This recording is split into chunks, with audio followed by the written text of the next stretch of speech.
Bonjour chers auditeurs de l'ODJ Média, notre internaute invité, Rachid Boufou, partage son avis et sa réflexion, dans un article qu'il a intitulé « Le temps des Brutus », qu'on écoutera ensemble dans ce podcast. Notre architecte ouvre sa réflexion de la manière suivante. Depuis que le Rassemblement National, RN, est arrivé en tête des élections européennes en France, la saison des danses de serpents chez les politiciens a démarré illico, voire qu'Éric Ciotti, patron des Républicaines, a annoncé son ralliement à Jordan Bardella, avant de se faire exclure par ses potes du pari de Jacques Chirac.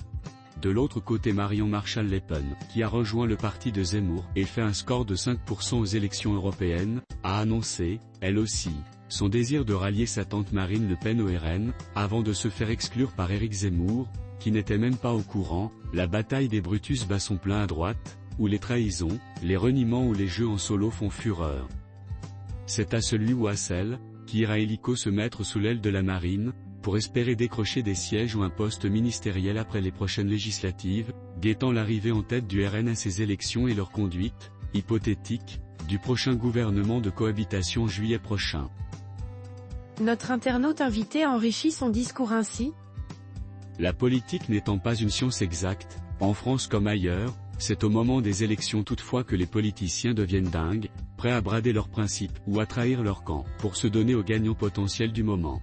Et vu l'ampleur de la déroute du camp présidentiel durant les dernières élections, nous assisterons sans doute à d'autres trahisons de ce type, les politiciens jouant d'abord leur propre partition, égoïstement, au détriment de leur famille partisane. Rachida Dati l'a démontré en quittant son camp pour accepter un poste de ministre de la Culture, dans le gouvernement de Gabriel Attal. Elle a été exclue du parti des Républicains le jour même. D'un autre côté, il ne sera pas étonnant que demain on voit d'autres figures de la droite rallier Bardella et le RN, tant le moment politique est propice à des jeux de poker menteurs. Cela démontre surtout qu'actuellement les idées et les convictions ne servent à rien. Seul compte le degré de trahison que l'on est capable d'atteindre, pour assouvir ses ambitions personnelles.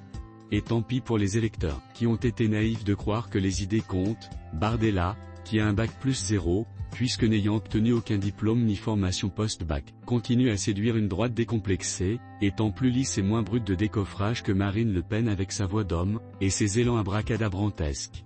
Mais ce n'est pas pour autant que Bardella a une marge de manœuvre.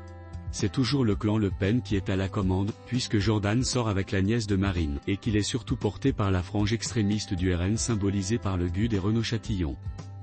Il doit jubiler dans son coin le patriarche Jean-Marie, car in fine il est arrivé à ce qu'il voulait depuis les élections de Dreux en 1983, faire exploser la droite française, et se placer comme seul recours de celle-ci, depuis sa création le 5 octobre 1972, salle des horticulteurs à Paris. Le FN a traversé d'innombrables scissions, purges et vagues d'exclusion qui, toutes, se sont incarnées, à un moment ou à un autre, en une trahison plus ou moins spectaculaire. D'ailleurs Jean-Marie Le Pen aime à citer ce slogan qui était le mot d'ordre du Parti populaire français, PPF, de Jacques Doriot durant la guerre: tu dois tout au parti, le parti ne te doit rien. L'auteur conclut son article en ces mots. Une citation amèrement remémorée depuis, par Jean-Claude Martinez, Bruno Maigret, Florie Philippot ou Marion Maréchal-Le Pen, dans les autres partis aussi, Mitterrand qui trahit Mendès France, Rocard qui trahit Mitterrand, Chirac qui trahit Giscard, Balladur, Pasqua et Sarkozy qui trahissent Chirac, Fillon qui trahit Sarkozy, Macron qui trahit Hollande et ainsi de suite. Les politiciens français adorent se trahir les uns les autres.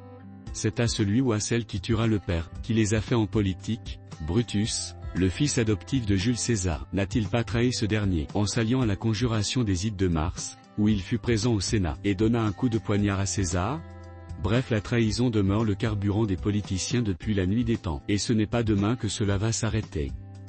Et je ne vous parle même pas des trahisons de ce côté-ci de la Méditerranée, de véritables chefs d'œuvre de poignard dans le dos. La saison qui s'annonce sera propice à de nouvelles trahisons. Wait and see. Avis au Brutus en devenir. Rédigé par Rachid Boufous. C'est tout pour aujourd'hui sur R212.